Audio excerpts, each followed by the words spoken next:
the enigmatic H.P. Lovecraft 10 Facts You Might Not Know. Hey everybody, it's Greg, Indy's friend. Welcome to the channel. Today we're going deep into the world of H.P. Lovecraft, a writer who tapped into our deepest fears of the unknown. You might know him as the creator of Cthulhu, this monstrous cosmic entity. But there's so much more to Lovecraft than just tentacles and ancient evils. We're going to unearth 10 lesser-known facts about this guy, his life, his struggles, and the legacy he left behind. So, dim the lights, grab your nearest cosmic horror novel, because it's about to get weird. Chapter 1. A Childhood Shrouded in Darkness. Howard Phillips. Lovecraft, born in 1890, didn't have the most, shall we say, conventional upbringing. Imagine, if you will, a young Lovecraft, a kid fascinated by the macabre, spending hours in his grandfather's library, surrounded by Gothic literature and tales of the strange and supernatural. His father? Well, let's just say he wasn't around much. Institutionalized, in fact, which left Lovecraft to be raised by a doting yet overprotective mother and 2 aunts. This, my friends, is where the bedrock of his imagination was formed. A childhood steeped in darkness, both real and imagined, that would later permeate his writing. It's like the roots of a tree reaching deep into the soil of his early experiences. Chapter 2. A Man of Many Names. Lovecraft, as we'll learn, was a man of many contradictions. He was a recluse who craved connection, a writer deeply critical of the modern world, yet unable to escape its grasp. And he was a man who wrote under a number of pseudonyms. Why, you ask? Well, some say it was to explore different writing styles, to experiment with genre. Others believe it was a way to distance himself from work he deemed subpar. Whatever the reason, Lovecraft's use of pseudonyms adds another layer to the enigma that surrounds him. Chapter 3. The Shadow Over His Mind. Behind those haunting tales of cosmic dread, Lovecraft battled his own demons. He suffered from nightmares, insomnia, and what many believe today to have been severe anxiety and depression. It's a tragic irony, isn't it? The man who gave voice to the unspeakable horrors lurking in the shadows was himself wrestling with the darkness within. But here's the thing, and this is important. Lovecraft's struggles weren't separate from his genius. They were intertwined. They fueled his imagination, giving birth to stories that resonated with the deepest, most primal fears of humanity. Chapter 4. A Writer Among Amateurs. Now, before he became the literary titan we know today, Lovecraft cut his teeth in the world of amateur journalism. Think of it as the early 20th century version of blogging or online forums. He'd pore over these amateur magazines, contributing his own stories, poems, even essays on topics ranging from astronomy to the evils of seafood. Okay, maybe not seafood, but you get the point. This was Lovecraft's training ground, a place to hone his craft, to experiment, and to engage with a community of like-minded individuals. It's a reminder that even the most celebrated authors had to start somewhere, often in the most unexpected of places. Chapter 5. A Cosmic Tapestry of Words. Let's talk about Lovecraft's writing because, oh boy, is it distinct. He had this way of weaving together cosmic horror with this almost scientific, almost archaic language.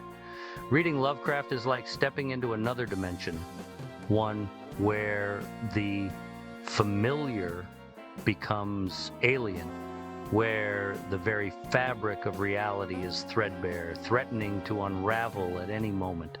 He was a master of atmosphere, of building dread, of making you feel utterly insignificant in the face of the vast, uncaring cosmos. And his influence? Well, let's just say it's as vast and enduring as the cosmic entities he wrote about. Chapter 6. The Legacy of Cosmic Horror. Lovecraft's work didn't just influence horror, it birthed an entire subgenre, cosmic horror. From Stephen King to Guillermo del Toro, from Stranger Things to the video game Bloodborne, Lovecraft's fingerprints are everywhere. And it makes sense, doesn't it?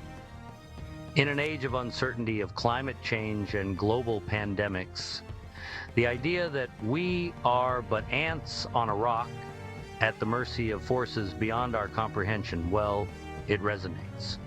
Lovecraft tapped into something primal, something timeless, and that's why his work continues to terrify, to inspire, and to leave an indelible mark on the human psyche. Chapter 7, A Life in Letters. Here's another fascinating tidbit about Lovecraft. The man was a prolific letter writer.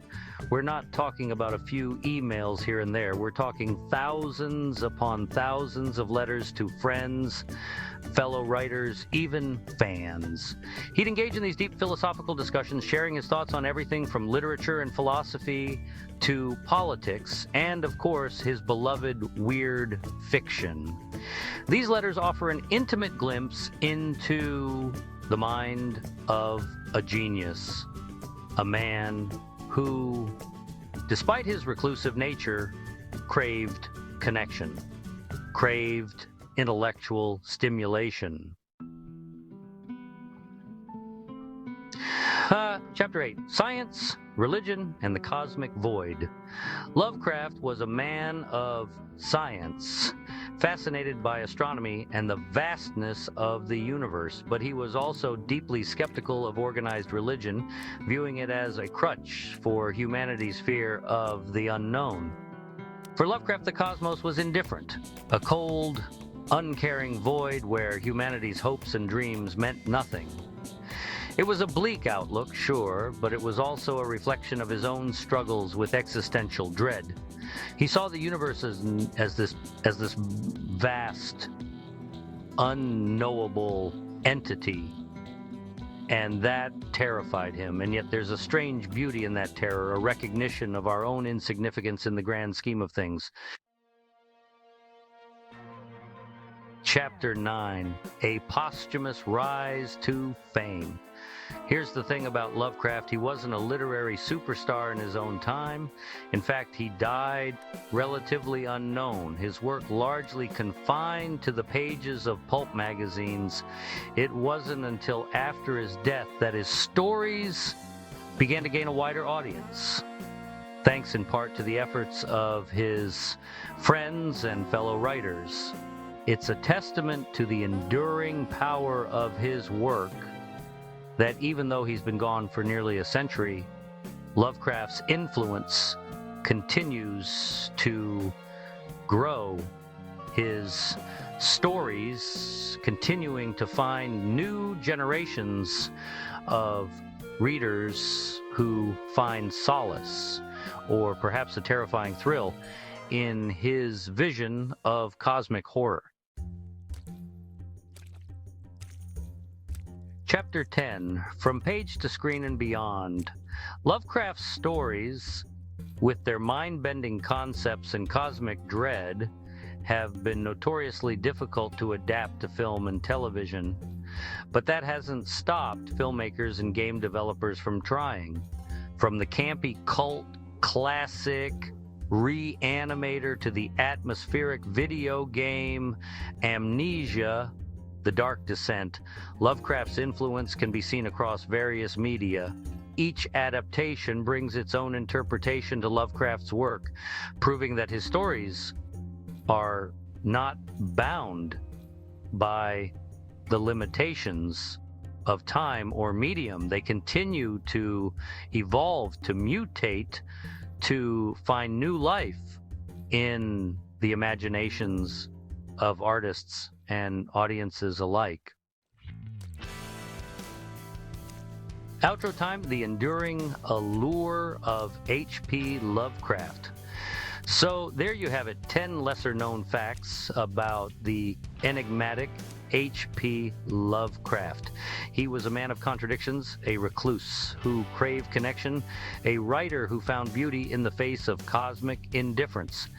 Lovecraft's work, with its blend of science, horror, and philosophical musings, continues to resonate with readers and viewers alike. He reminds us that there are still mysteries in the universe, things that lie beyond our comprehension, and that sometimes the most terrifying monsters are the ones we create in our own minds. Thanks for watching. If you enjoyed learning about H.P. Lovecraft, don't forget to like, subscribe, and hit the bell icon for more fascinating content. See you next time.